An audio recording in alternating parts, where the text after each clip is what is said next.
Álvaro, cuando se habla de del Uruguay, de la República, de las tradiciones republicanas, si querés, en Uruguay, ¿cómo es posible que llegamos a este punto ahora? ¿Puedes darnos una pequeña explicación histórica?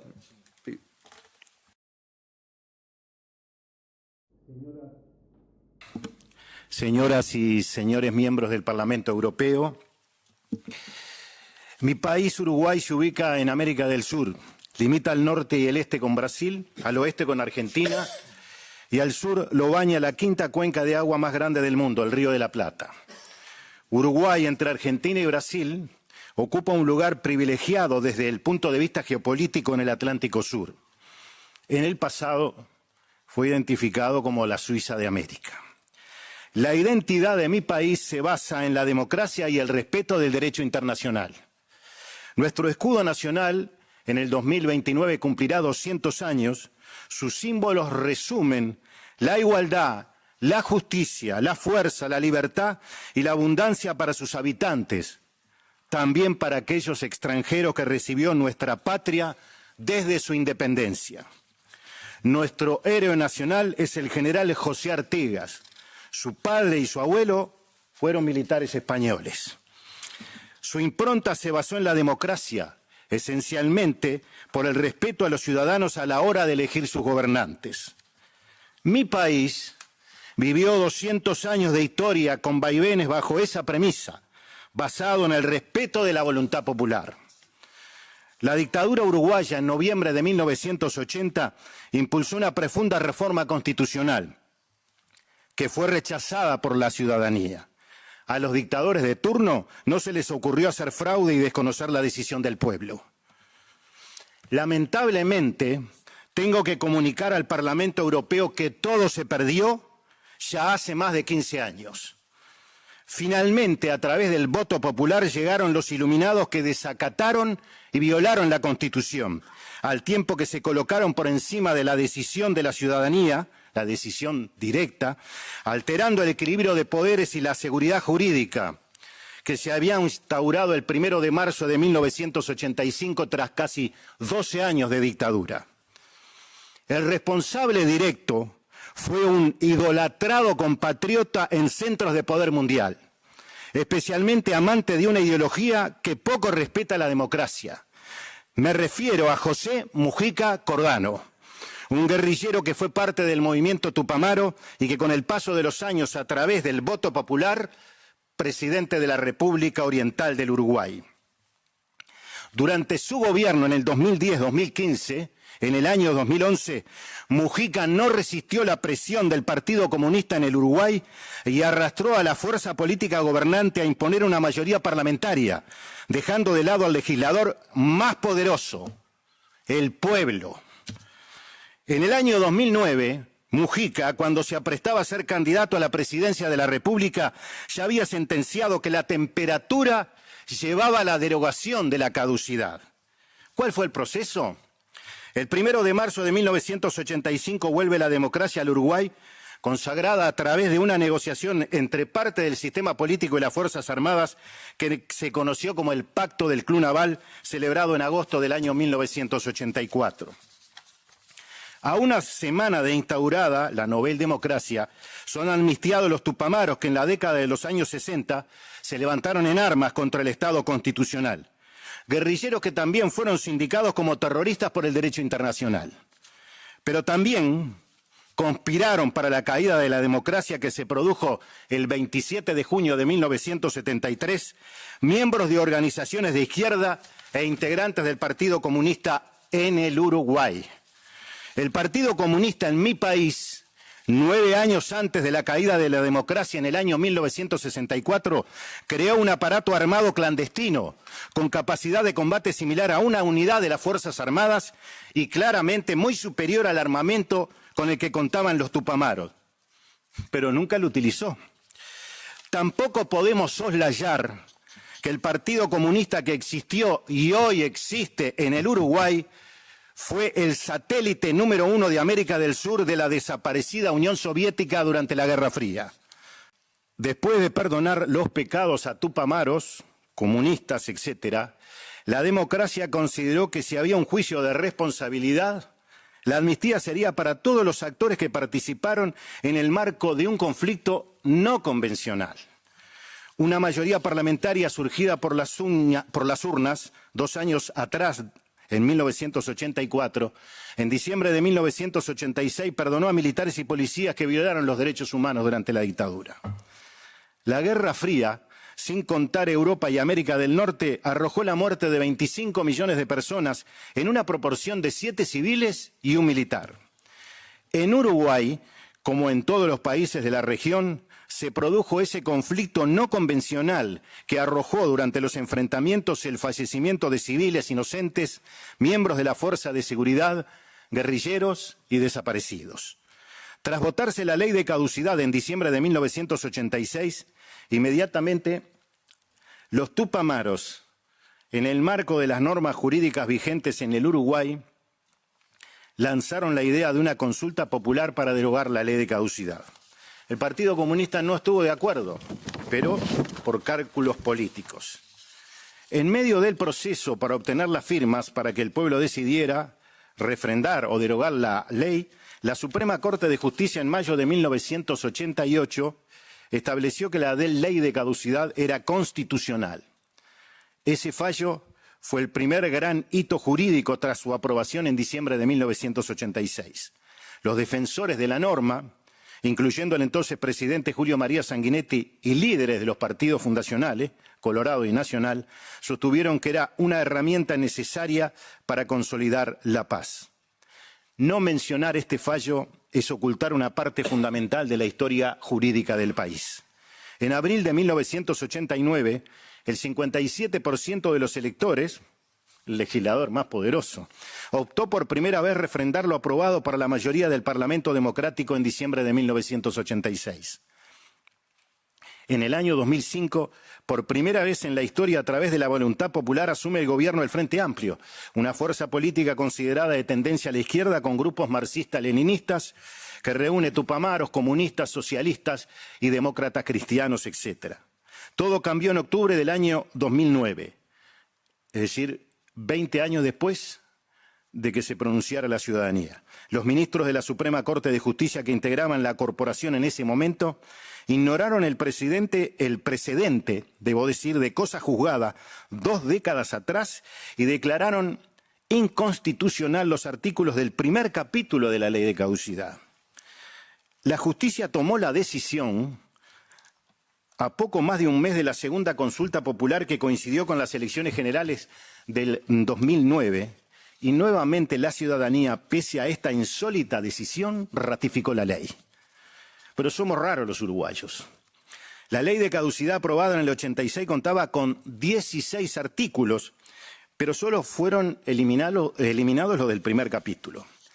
La ley en los hechos podríamos decir que sigue vigente, pero solo respetando el honor y la indemnización económica. ¿Por qué? Los artículos que se mantienen devolvieron el honor a un grupo de militares que son presentados como luchadores contra la dictadura. En los hechos estuvieron presos luego de ser juzgados por tribunales de honor que en el periodo democrático pasaron información clasificada y entregaron planos de unidades militares a tupamaros y comunistas. Además, llegaron a idear un plan copamiento con tupamaros y comunistas. El objetivo era que en caso de que en las elecciones libres de noviembre de 1971 accediera al poder el Frente Amplio y fuera bloqueado su acceso al gobierno, provocarían directamente un enfrentamiento contra las Fuerzas Armadas en la disputa por el poder. El Frente Amplio obtuvo el 18% de los votos. Este grupo de militares fueron indemnizados y ascendidos a generales por la democracia, recibiendo el retiro mensualmente. Pero llegamos al 2011. Cuando se vota una ley que deja sin efecto algunos artículos de la caducidad, con los votos del Frente Amplio, que se amparó en un ejercicio de autoritarismo legislativo, colocándose por encima de la decisión directa de la ciudadanía, alterando el equilibrio de poderes y la seguridad jurídica que se había instaurado el 1 de marzo de 1985. Los letrados, sin ideología, saben bien que no se puede revertir una decisión popular en las urnas con una mayoría parlamentaria simple. La legitimidad de la justicia descansa en que ningún poder del Estado puede pasar por encima del cuerpo electoral. Iremos más allá. Un golpe de Estado no solo se identifica con la toma del poder por la fuerza, sino como el quiebre de las reglas fundamentales que sostienen la seguridad jurídica de una república. En el 2018, con el aval de todos los partidos, se creó una Fiscalía de lesa humanidad. El fiscal a cargo procede sin pruebas, procesa por convicción, inventa historias que tilda de contexto histórico con medias verdades para terminar con el procesamiento de militares y policías que están presos con edades de 70 a más de 90 años. Este individuo ya es un peligro institucional andante. Es familiar de un miembro de la guerrilla que estuvo preso durante la dictadura. Meses atrás, este fiscal uruguayo agregó una faceta política. Participa directamente como orador en actos públicos organizados por los denunciantes de los militares. En realidad, a mí me gustaría debatir con el fiscal Ricardo Percivale, porque el debate no va a ser sobre aspectos jurídicos, sino sobre sus novelas y sus medias verdades. En el año 2015, la Cruz Roja Internacional, a través de un documento con el rótulo de secreto, recomendó al gobierno que se votara una ley de prisión domiciliaria para presos mayores de 70 años. El Frente Amplio hizo caso omiso a la sugerencia. Algo muy particular. A través de más de una docena de leyes por hechos ocurridos, por lo menos hace 50 años, luego de los procesamientos de militares y policías, se han generado indemnizaciones, pago de jubilaciones y pensiones a los guerrilleros y miembros de las organizaciones de izquierda, pero también a sus familiares luego del fallecimiento de su titular. Algo así como la revolución por la jubilación. En Uruguay, al final de este gobierno previsto para el año 2030, se habrán abonado por parte del pueblo uruguayo a un grupo de personas 2.000 millones de dólares por hechos ocurridos hace por lo menos 50 años. También reciben estos beneficios algunos guerrilleros que cometieron delitos de sangre, asesinando a civiles, policías y militares. Un informe de los organismos de Contralor del Estado uruguayo... Álvaro, perdón. Sí. ¿Se habla de cuánta plata exactamente? 2.000 millones de dólares. 2.000 millones de dólares. En un país de 3 millones de habitantes. ¿Y de cuántos casos en total? Y estamos hablando que las leyes más importantes que se votaron en los gobiernos del Frente Amplio, la que más cuestan a su bolsillo para la ciudadanía, son 3 leyes y hoy están cobrando 2.906 personas. Pero hay un decreto del doctor Tabaré Vázquez, que no fue eliminado por el gobierno anterior del presidente Lacalle Pou, que permite que cobren sus familiares luego del fallecimiento del titular. Yo pienso que es importante hablar de todo eso, porque al final se trata de una pregunta económica, ¿no? Sí. Se trata, como siempre, de plata. Vamos al otro lado. Del otro lado, a las víctimas de la guerrilla, que fueron militares, policías y civiles, se les ha abonado indemnizaciones por única vez por 10 millones de dólares. El costo del Estado que tiene por las otras leyes es 60 millones de dólares anuales. Tampoco podemos dejar de lado la actuación de la comunicación oficial de la cátedra universitaria, que ampara el relato falso, lanzado desde las organizaciones de tendencia a la izquierda, al igual que algunos medios de difusión masiva que siguen la misma línea desde hace mucho tiempo, siendo complacientes con el discurso oficial.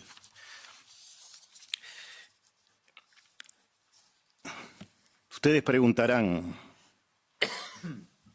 si creo en la justicia de mi país. Debería. Debo creer porque de lo contrario faltaría una de las principales sostenes de una democracia. Entonces, ¿quién no puede entender que un familiar de un desaparecido busque incansablemente los restos de un ser querido? Pero como ciudadano común, no entiendo algunos fallos de la justicia. ¿Puedo creer cuando un general del ejército fue procesado y murió en prisión por un comentario que no se sabe de quién y otro repitió una frase que nunca se probó? Al cabezón se le fue la mano. ¿Puedo creer cuando un coronel del ejército fue acusado de asesinar a un tupamaro, estuvo preso más de 3 años y luego se comprobó que era inocente, la única prueba que tuvo la justicia fue los ojos azules o celestes. El único testigo directo mintió. El militar no lo conocía, nunca lo vio ni nunca lo interrogó. La fiscal y la jueza le habían pedido más de 20 años de cárcel. Un tribunal de apelaciones con letrados de experiencia avaló este disparate. Resultado final, ¿saben cuál es el resultado final? La fiscal y la jueza fueron ascendidas. Puedo creer cuando es procesado un agente recién ingresado a la Policía Nacional del Uruguay por varios delitos, aduciendo que tenía sobrepeso, cuando este era un oficial superior y el joven no pesaba más de 60 kilos. Puedo creer en la justicia cuando un joven practicante de medicina que era civil, no militar, que desde el año 1977 es ciudadano español, haya sido extraditado de España a Uruguay por un capricho del fiscal uruguayo. Hay más casos, unos cuantos más. Quiero dejar algo muy claro, más que claro. Llegamos hasta acá para defender la voluntad popular de mi patria a rajatabla. El pueblo es el legislador que siempre debe ser escuchado. A algunos no les gustará, evidentemente no les gusta, ¿no?, lo que decide la mayoría, pero así es la democracia. Y no quiero que nunca más nos abandone. No estoy acá para denunciar lo que pasa en mi país sobre una corporación concreta, que es la que hoy está sensiblemente afectada, tanto los presos como sus familias. Estaré siempre peleando por el respeto de las decisiones del cuerpo electoral, sin importar corporación, organización o colectivo social, que tenga el mismo trato del caso que hoy estamos citando aquí en el Parlamento Europeo. Reitero, mi patria lamentablemente se ha nutrido en los últimos años con decisiones políticas y judiciales basadas en la ideología, haciendo caso omiso al resultado de las urnas y el respeto de la voluntad popular. Entonces, basta. Escuchemos y respetemos lo que surge de las urnas. No olviden los iluminados que llevan adelante estos procesos contrarios a la decisión de los electores hace más de una década, que cuando desconocen el voto ciudadano es una traición a la democracia. Muchas gracias.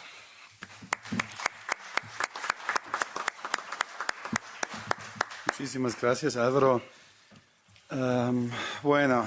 Nosotros acá en Bruselas tenemos también un rol, eso es de poner transparencia en el financiamiento de la Unión Europea, de la Comisión Europea, en la dirección de todo el proceso, de las víctimas, de las supuestas víctimas y todo eso. Pero Álvaro, una pregunta para vos en 2 minutos, por favor, bastante corto. ¿Cuál es el rol de las fundaciones políticas, por ejemplo, de Alemania en todo eso? Sí. Todavía no hablamos de eso. Es una buena pregunta. No es directamente algo para nosotros acá en Bruselas, pero por lo menos para mis colegas en Berlín, ¿no? Hay un informe sobre ese tema que menciona Alemania, digamos que estaba favoreciendo todo este trabajo que se ha llevado adelante. Hay una fundación en Uruguay que hoy, supuestamente, porque nunca hay una información veraz, está... digamos, el dinero lo pone la Central Obrera, el PIT-CNT en Uruguay, que depende directamente del Partido Comunista. Digamos, su presidente es comunista y además es miembro del partido. Incluso ha sido candidato para llegar al Parlamento. ¿Y quién lo financia? Seguramente los demócratas cristianos alemanes.